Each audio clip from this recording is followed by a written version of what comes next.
Coming up on a special edition of AOPA Live this week, a look back at some of the special moments from 2012. We'll fly in a Super Fortress with the first woman to ever pilot one, dance with Sean D. Tucker, and glide Wright Brothers style. We'll fly in the Alps, landing on some of the scariest runways on Earth, and take it easy on a river run. We'll fly in New Zealand, and Warren meets a Frenchman with the fighter jet collection that would make the Air Force Museum proud. Plus a look at some of the unforgettable moments this year.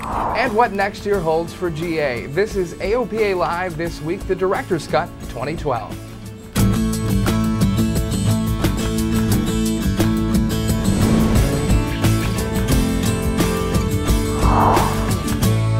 Well, welcome to a special edition of AOPA Live this week. I'm Warren Morningstar, the creator of AOPA Live this week and executive producer. And I'm Paul Harrop, and together we produce a new program for you each and every Thursday.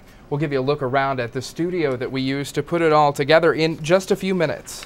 And since we launched AOPA Live this week back on May 10th, I think we found a lot of great stories. Here's a look back at some of those stories that maybe you missed. Well, in 2012, we saw several new aircraft models introduced. At NBAA, the Embraer Legacy 450 was unveiled, and Van's aircraft rolled out the RV-14 this year at AirVenture. Well, a unique aircraft was introduced this year in a market you really wouldn't expect. Piston twins. That's right. Here's a look at what we've dubbed the baby starship, the Velocity V-Twin, from our August 30th edition. The Velocity V-Twin is just a fascinating airplane on a number of levels. It's a stellar performer. It's very stable, it's very responsive, visibility is excellent. It's a joy to fly.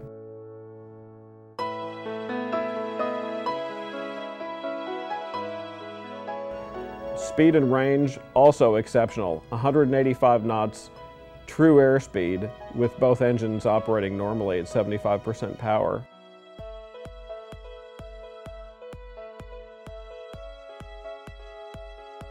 The home built to the experimental category was built for experimentation, and this definitely is experimentation. It's different from anything else that's out there. It looks like a baby starship. I mean, it's a piston version of the Beech's turboprop Starship in some ways. It uses two Lycoming 0320 engines, which are, as close to bulletproof as piston engines get. Its single engine performance is exceptional. It'll climb on one engine at full gross weight. It solves the thorniest problem, which is an aerodynamic limitation that leads to loss of control accidents in traditional piston twins. In the Velocity V-Twin, the engines are close together. The thrust lines are close together, so asymmetric thrust in the event of an engine failure is less. And the minimum controllable airspeed is significantly below the airplane's stall speed. And it really breathes new life into the moribund piston twin category, because in recent years that category has really dropped off a cliff in terms of sales and in terms of the value of the existing fleet. And this is the first airplane that I've seen that really has the potential to turn that value equation around. As the first new design piston twin that can shake things up. Just the form of these airplanes, it's inspiring, it captures the imagination, it makes you think, wow, and there's no angle that you can observe this airplane without being impressed.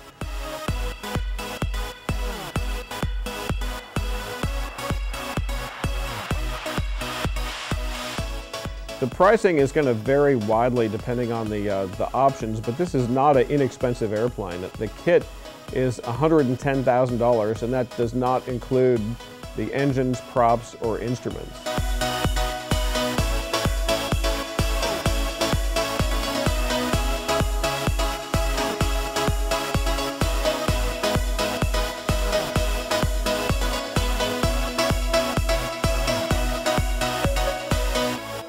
You think you've seen it all, and you think there can't be anything new under the sun when it comes to such a mature category as the piston twin. But the V-twin really reimagines the piston twin in a very unconventional way.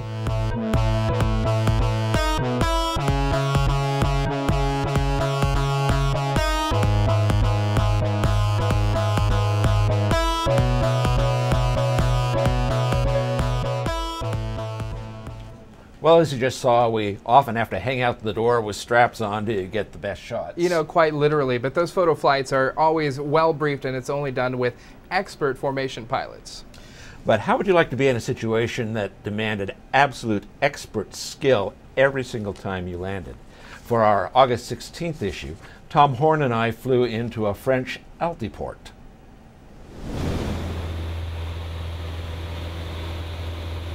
It's very demanding. That's why it's such a good time form of flying.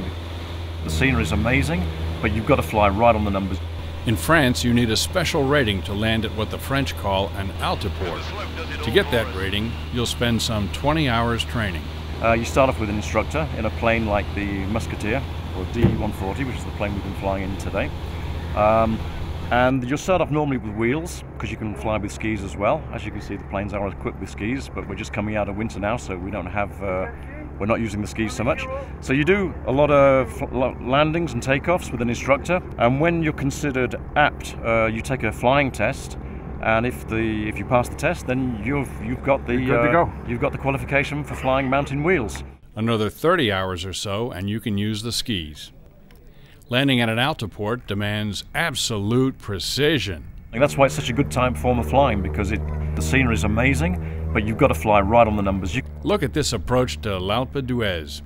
We start with a flyover at about 100 feet AGL to check the runway and confirm our altimeter setting.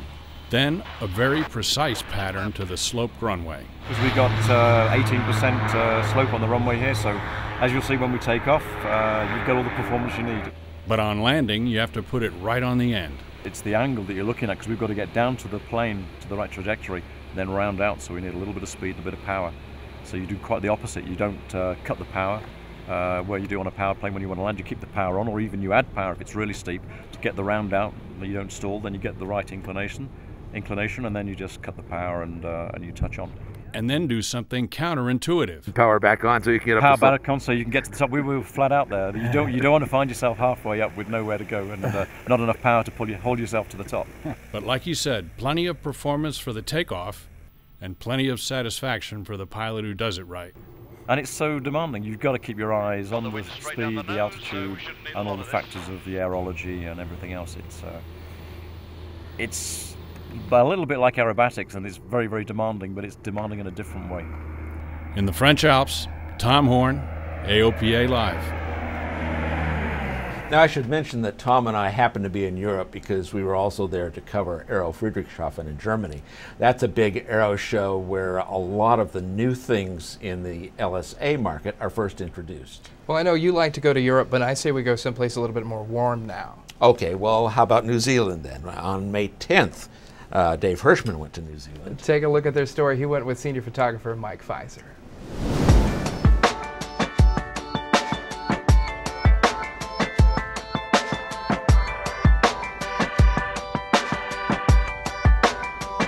Smoldering volcanoes, tropical beaches, jagged mountains, blue glaciers, and plunging fjords.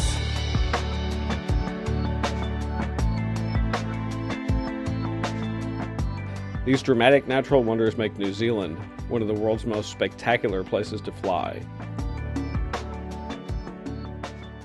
And a general aviation aircraft puts the entire country within easy reach. From White Island, an active volcano on the northern Bay of Plenty, to Milford Sound in a narrow fjord on the icy blue Tasman Sea, the distance is less than 600 air miles. In between are uninhabited beaches, forests, volcanoes, glaciers, and towering mountains.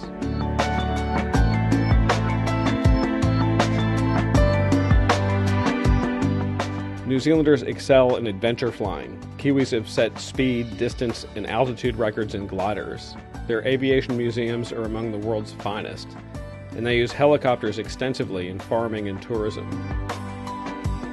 New Zealanders welcome Americans, and our countries have a common aviation history dating back to World War II, when the United States provided aircraft such as the P-40 Warhawk and F-4U Corsair. Also, tens of thousands of American service members were temporarily posted in New Zealand, and Kiwis old enough to remember tell amusing stories of the time they spent with our greatest generation. Today, much of New Zealand's aircraft fleet comes from the United States, and Cessnas and Pipers are popular and plentiful, as well as Robinson helicopters.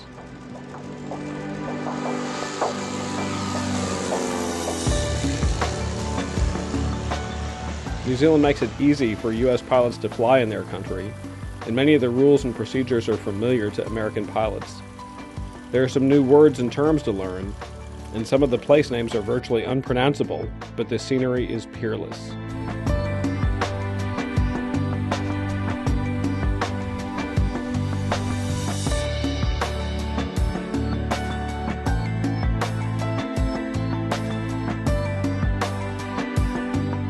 Whether you're flying out of a paved airport, a remote cheap station, landing on a sandy beach, or catching a mountain wave capable of lifting gliders into the flight levels, flying in New Zealand can be the experience of a lifetime.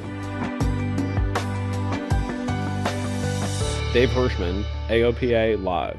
Well, coming up, a behind-the-scenes look at how we produced this show. And more of the best videos from the past year, including some of the most memorable moments. You're watching AOPA Live This Week 2012, the Director's Cut. From your first skyward glance, the dream of flight compelled you. And from your first glimpse of a Cirrus, you realized that dream had a name. Cirrus Aircraft. Go where you've never been before. AOPA Live This Week starts right now! To produce a network quality program every week, AOPA Live has to have a world-class studio. In March of this year, with the help of a grant from the AOPA Foundation, we built this 500 square foot space into the new home for AOPA Live. We use high-definition Panasonic studio cameras complete with teleprompters. We use 3 of them for AOPA Live this week, but can scale up or down as needed. Our NewTek TriCaster TCXD850 Live production switcher is what replaces all the green with the virtual environment you see Tom in every Thursday. In addition to AOPA Live this week, the studio serves as home for webinars and video shoots throughout the year. Well, this year we've seen several amazing pieces of video. Well, that's right, Paul, like this one, where AOPA member Dwayne Reitz landed his airplane on 2 wheels. Check this out. Wow. He took off in his tail dragger, then the tower told him he lost a wheel. He flew for 2 hours to burn off fuel, then touched down at the Lewiston, Idaho Nez Perce Airport. As you can see, he does a great job of holding it off until he runs out of aileron. And you sure can tell he was cool, calm, and collected the whole time. And hey, you've got to love the fact that he was wearing his AOPA hat when he talked with the local TV station about that, what's got to be called expert landing. And who could forget this video from YouTube?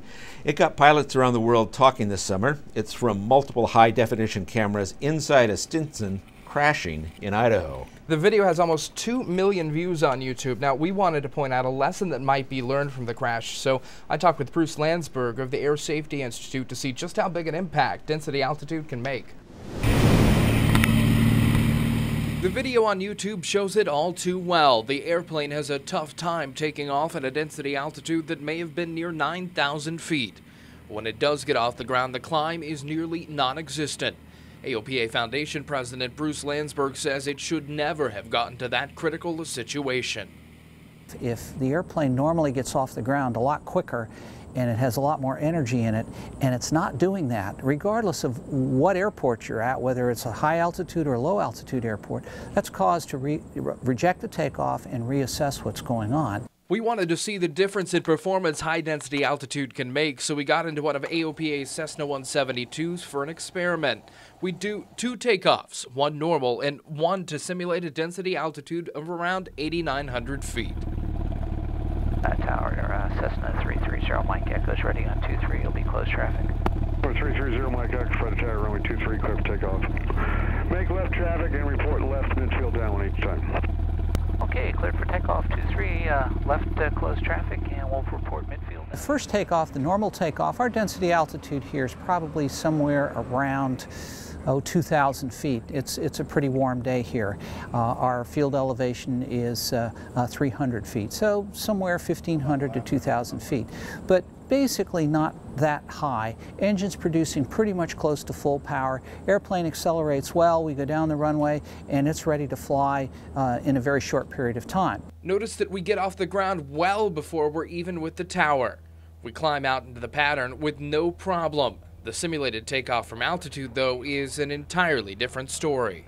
With the engine set at about 1,850 RPM, we struggle to gain airspeed. The acceleration was noticeably lethargic, and then when I went to lift the nose wheel, there wasn't much energy there because the engine wasn't producing full power, just as it would be at high altitude.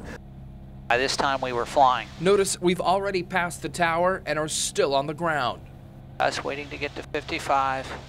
That should be ready to fly about now. Should be ready to fly. Just barely coming off. We're more than halfway down the runway. I got to go for my 75 DX, and you see I'm not getting it easily. We realize it's time to power up, something we have the luxury of doing in this situation.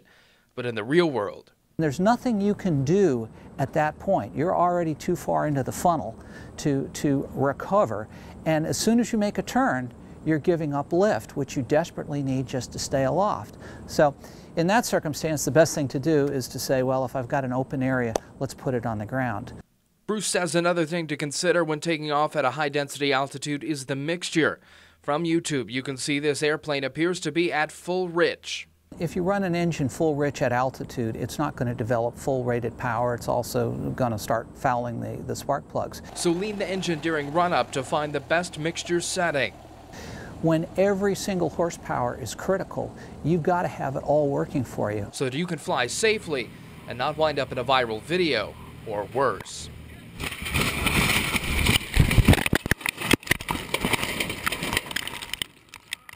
Paul Harrop, AOPA Live. You know, we get to see a lot of different kinds of flight when we record segments for AOPA Live. And of course, one of the most challenging is aerobatics. AOPA Online managing editor Alyssa Miller found that out when she went dancing with Sean D. Tucker.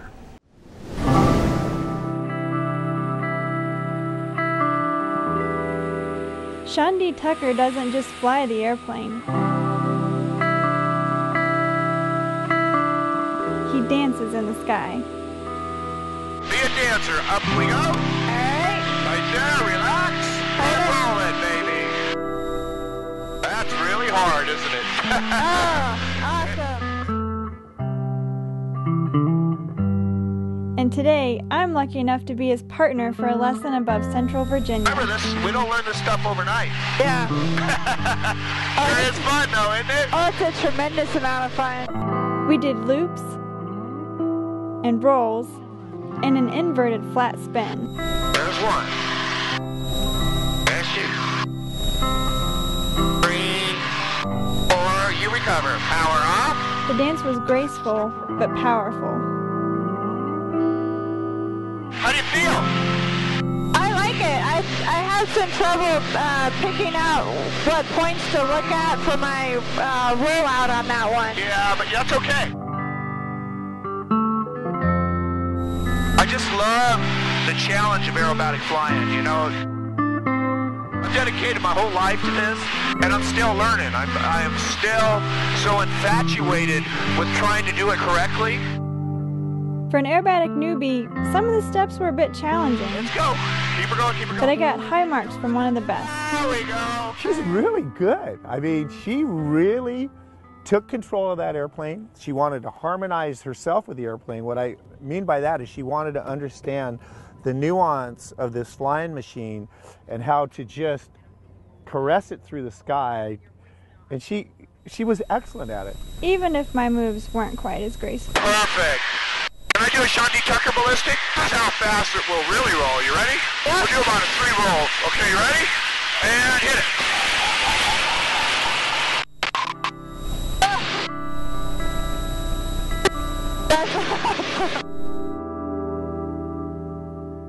You're a prima ballerina, baby. All right. Very good.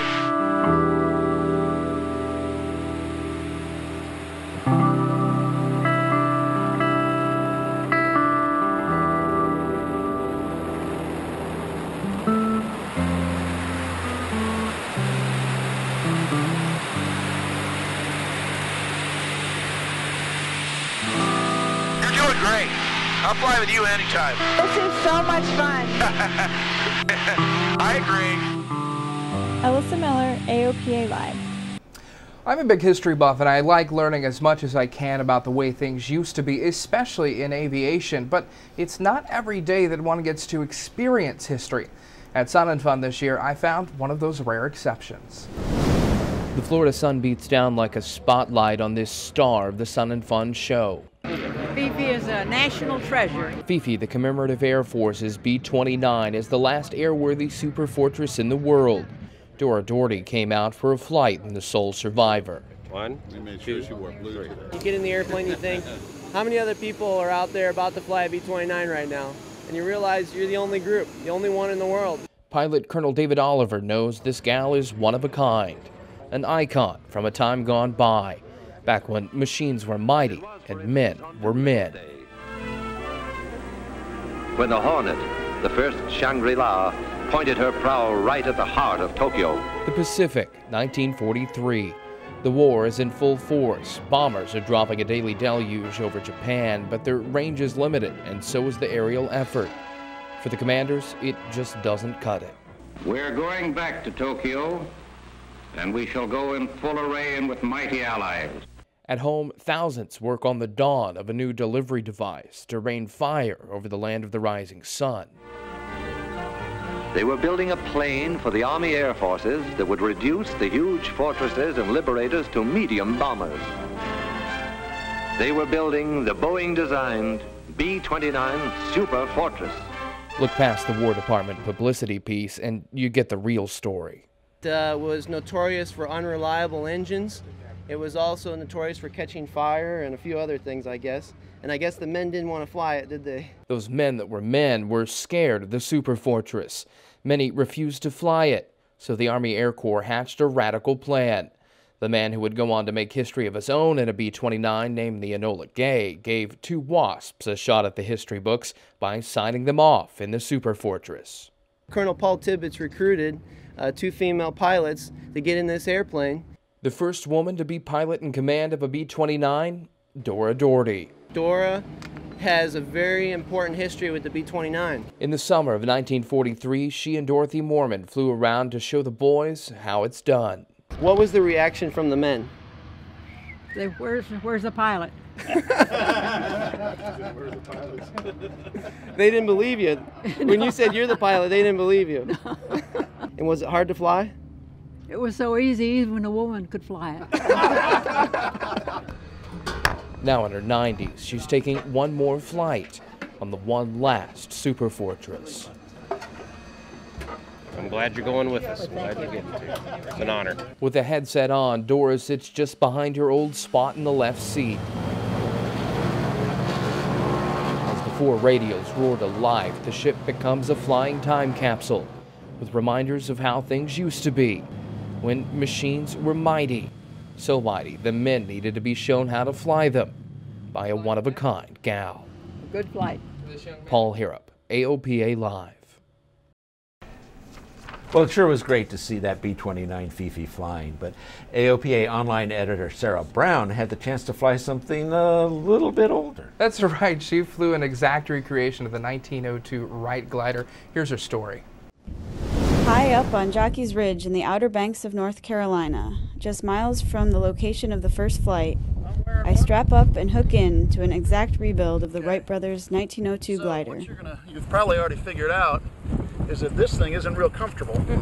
And of course, this is what's going to control pitch for you. Okay. Go ahead and lift up. The team of hang gliding instructors lifts me into the air. Woo! The spruce and fabric structure pitched and bobbed in the coastal wind like a giant kite.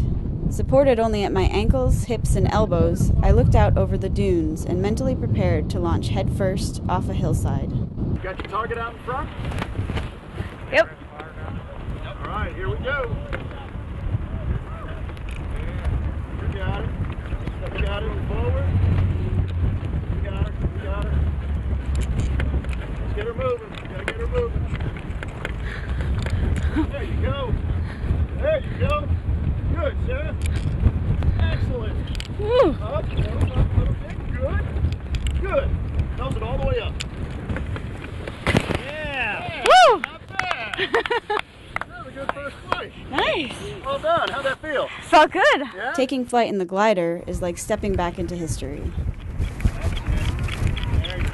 Being able to fly the 1902 glider gets you so close to what the Wright brothers felt while they were flying it. The conditions that we fly in, all the controls that we have over the glider, it's incredible knowing that when you fly this 1902 glider, you are feeling something that is exactly like the Wright brothers felt. Same aircraft, same conditions, same location. I mean, you can't get much closer to the Wright brothers at this point than that. The 1902 glider was a breakthrough for the Wrights. It was the first aircraft to use the Wrights' new understanding of lift and drag figured out in wind tunnel testing. It laid the groundwork for them to take to the sky in the 1903 powered flight. The 110-year-old design is not the most stable, but it's still surprisingly responsive. It's tough to fly. It's not an easy aircraft to fly. It's very pitch sensitive. So nose up, nose down with that big front rudder out in front of the wing, very sensitive, takes very minor control input to get the thing going up or down. And then of course roll control is shifting your weight, or really shifting your hips, which then deforms the wing. So it's a unique aircraft to fly, but man, it's fun. Sarah Brown, AOPA Live. Well, when we come back, we'll hear from AOPA President Craig Fuller on what to expect next year. And we'll meet somebody that has more airplanes than he knows what to do with. You're watching AOPA Live, the Director's Cut 2012. The thing about radar is you don't know, is this convective? Whereas storm scope, no question what it is. It will save your butt and your airplane.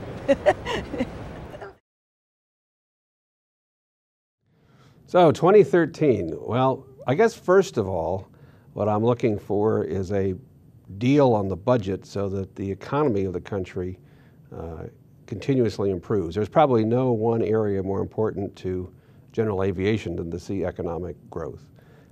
Beyond that, I'm hopeful that people will fly more. I think we're really on to something with the growth in flying clubs that we hope to encourage. We've been out and talking to flying clubs where people are doing more flying than others in the country, and that's encouraging. I certainly want to see more student pilots coming into the fore and staying with it and becoming private pilots. Personally, I hope to do a little more backcountry flying. I've had a wonderful opportunity to do some of that with this Aviat Husky that I acquired a couple of years ago, and I look forward to continuing that. Here on the home front, we've got a lot of work to do to rebuild our General Aviation Caucus. We've got some great leadership. They're all returning this year as members of Congress, the House and Senate. I'd like to see us build those numbers even higher because I think that is where we have enormous strength in Washington, D.C. against proposals that we may not like. I do think that 2013 is one of these tipping points where some of the very good things we've been working on, some of the hopes we've had for an improved economy, we'll begin to see. I know the general aviation community is ready for it. I know our members are ready to do more flying, and I look forward to being out there among them for that. To everybody, I would say a very happy, healthy, and prosperous new year. Welcome back. You know, we use airplanes for a lot of different things, and you usually match the airplane to the mission. So normally you wouldn't think of an open cockpit 75-mile-an-hour airplane as a cross-country machine. But don't tell that to my buddy here, Paul Harrop, or Dave Hirschman, because they picked up an air cam and went cross-country all the way from Florida up to Minnesota, following the Mississippi. We start our grand adventure in Sebring, Florida at Lockwood Aviation. AOPA pilot senior editor Dave Hirschman and I are on a mission to ferry this air cam November 612 Whiskey Foxtrot from the hands of its designer, Phil Lockwood, into the hands of its owner, Walt Fricke, in Minneapolis. You got quite a trip coming up ahead of you. We arrive in the morning as finishing touches are being put on the amphibious experimental. So they're just giving her a bath now. The bright red paint glimmers under yellow rays of tropical sunshine. Everything is perfect, but it wasn't always this rosy for 2 Whiskey Fox. It was in a lot different shape this time last year. Yes, it was. Yeah, well, we spent the last year rebuilding the airplane. Sun and Fun, 2011. The tall twin was tossed in the tornado. Over the last year, it has had a near total rebuild and today is ready to fly. Dave got checked out in the AirCam by the man that designed it. We'll have more on the AirCam's history in another episode, but this story is about taking flight. Traffic, AirCam departing runway 32, it will be westbound Sebring. Off we went into the Florida sunshine. Those finishing touches in the morning put us well into the afternoon for takeoff in the heat of the day. You don't really feel the thermals so much as you experience them in the open air. It's more of a warm breath from below and less of a roller coaster, but still, we tiptoed past Tampa and cut it for the coast. And to me, that's where the really enjoyable part began, because the air was smooth, the scenery was fantastic. You know, we were able to drop down to low level and follow the coast just offshore. From that perspective, you really feel a part of the environment. You're only moving 75 miles an hour and you get to soak it all in. The airplane makes it totally unique, and the way that you see the world is exceptional because you get to fly unencumbered by any glass and metal surroundings, and at lower level, and it's a sensory experience. I mean, you see things, but you also feel, smell. It's a tactile experience. It's unlike flying any other airplane. Low and slow in a unique airplane, you not only interact with the world, but the people in it, who all seem delighted to see our unusual flying machine. And when you wave at them, they wave back. Once we got north of Cedar Key, we redefined the term low and slow. 75 miles per hour, 10 feet off the water. You are thoroughly enjoying the experience, and it's 100% enjoyment. With huge grins, we turned up the Swanee River to make a lazy path towards Cross City for some fuel, but before we got there, we couldn't help but play with the floats.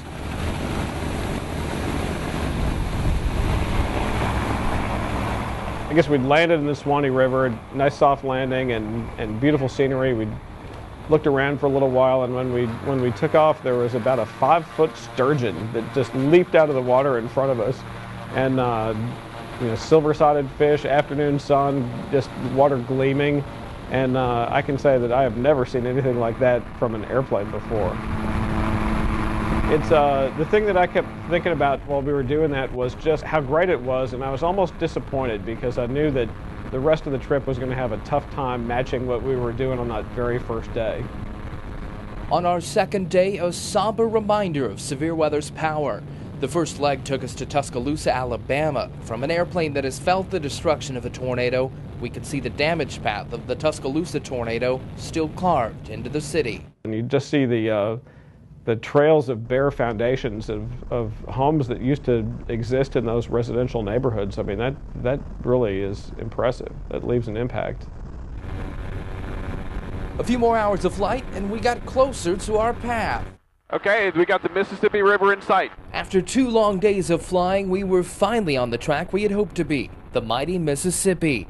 We flew west over the Delta lands and made a right turn. This is great. This is such a milestone. I mean, it's a can't-miss mile marker in America. It's the American Nile. Is kind of what I think of the Mississippi River. The giant waterway was our guide, and we headed north to Memphis, some of Dave's old stomping grounds. You know, I used to live in Memphis. I really learned to fly there.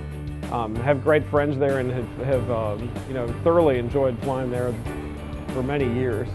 But the AirCam allowed me to go to this familiar place and have a totally new experience. We met up with another AirCam.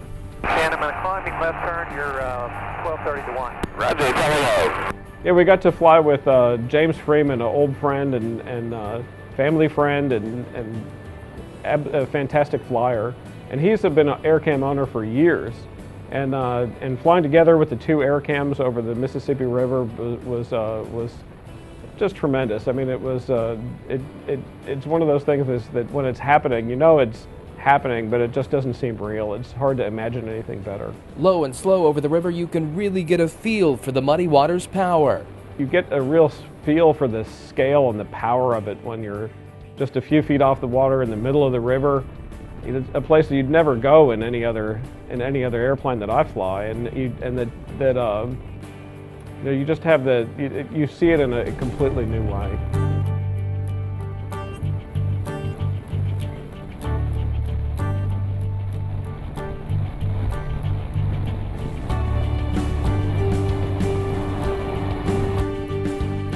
You watch these barges go by and the incredible wakes that they kick up, and you see the logs that are drifting downriver, and the incredible powerful currents and the eddies and boils that define the Mississippi.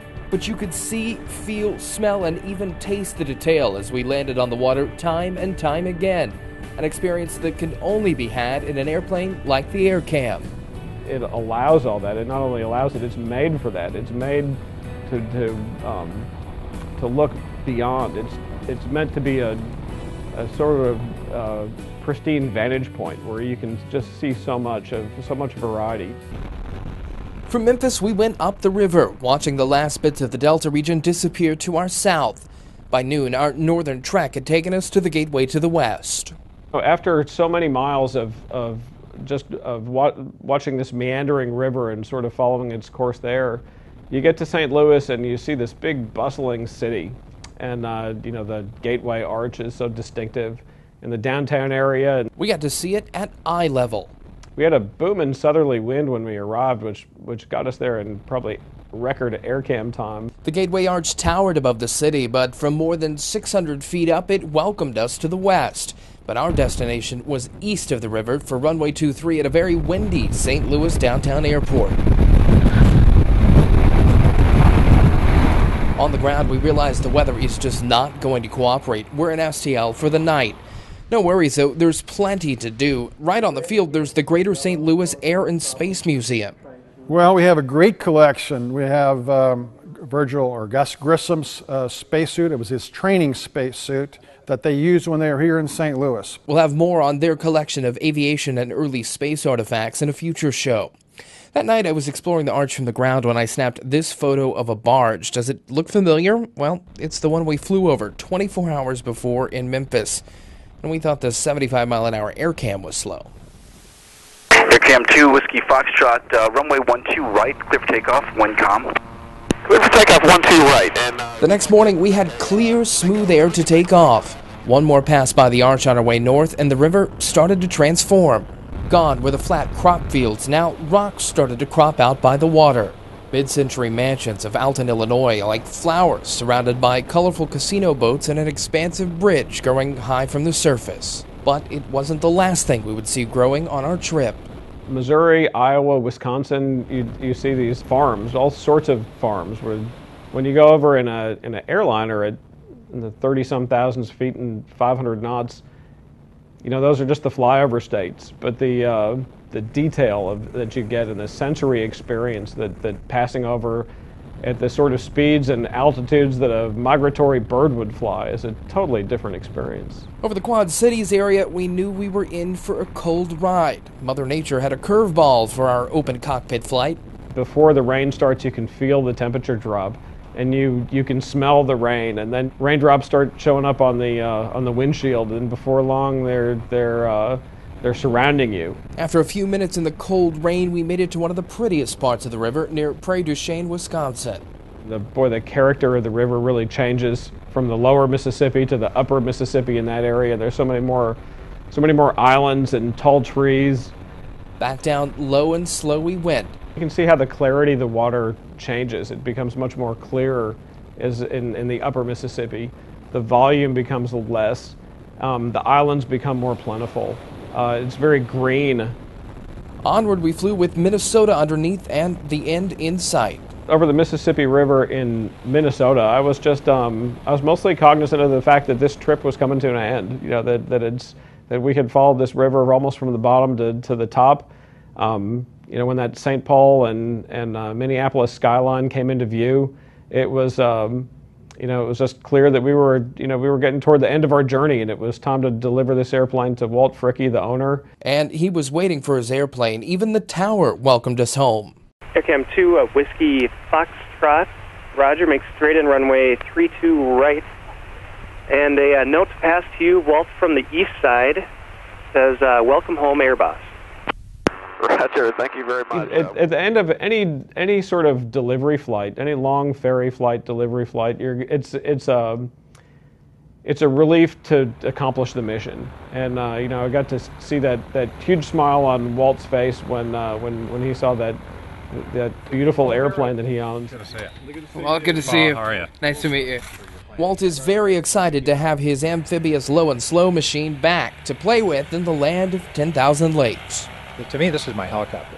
I've got the visibility of a helicopter, the low-level functionality of a helicopter, with the safety of an airplane with redundant systems and very, very docile handling characteristics and flight characteristics. It's just absolutely a delight to fly. A delight that Dave and I will never forget. What a tremendous gift to be given this sort of once-in-a-lifetime view of America. A once-in-a-lifetime trip. The River Run. Paul Harrow, AOPA Live. Well, you know, Paul, I think the most interesting thing about aviation is really not the machines, it's the people who fly them. Oh, absolutely. And some people are a little more interesting than others. Well, that's for sure. Like this gentleman that I stumbled upon in the French wine country this year who has his own personal aviation museum.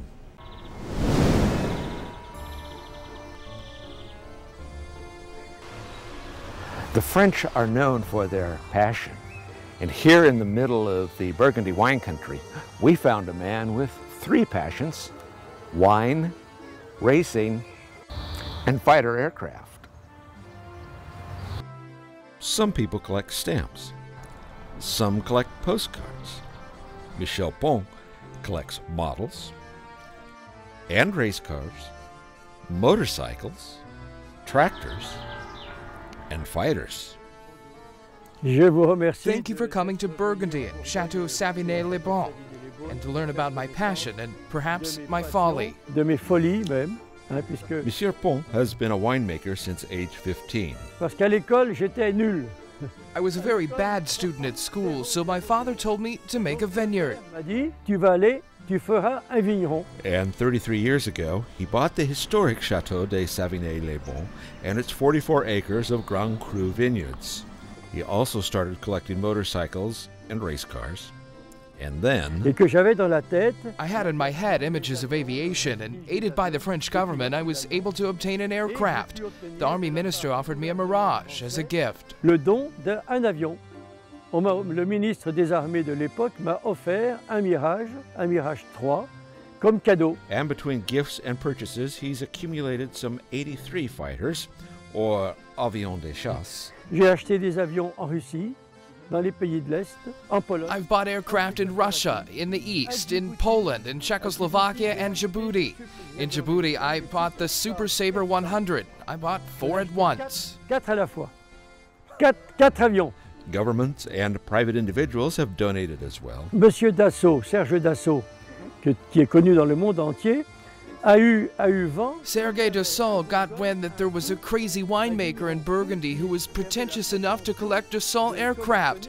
He flew here in his helicopter, fell on his knees in front of the aircraft and said, "Monsieur Pont, I want to thank you and give you the prototypes of a Mirage 3C and 3A." Dans les hangars, les prototypes, un Mirage 3C et un Mirage 3A.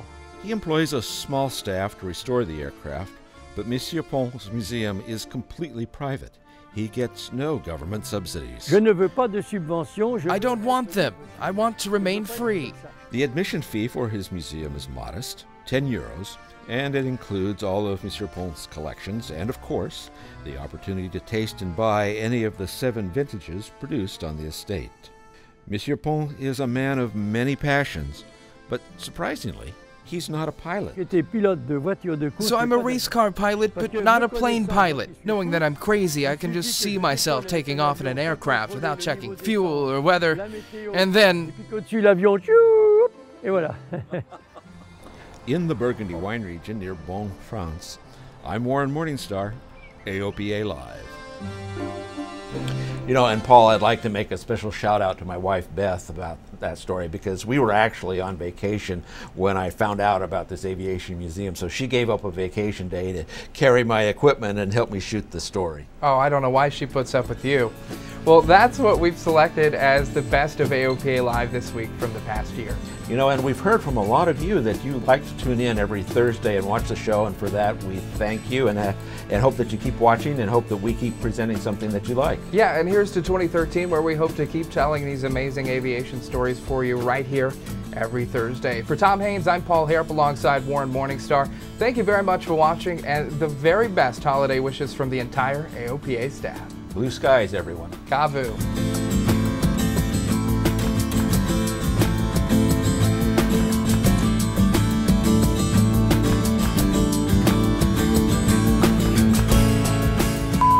Well, you know, Part.